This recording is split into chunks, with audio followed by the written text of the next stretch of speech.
C Joseph Vijay எனும் நான்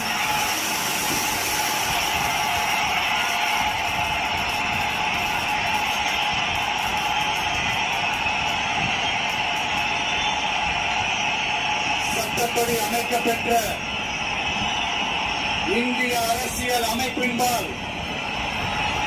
உண்மையான நம்பிக்கையும் பாராட்டற்றும் கொண்டிருப்பேன் என்றும்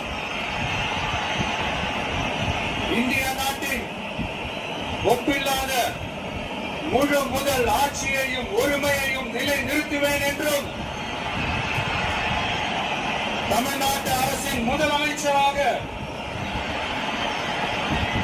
உண்மையாகவும் உளச்சான்றின்படியும் என் கடமைகளை நிறைவேற்றுவேன் என்றும்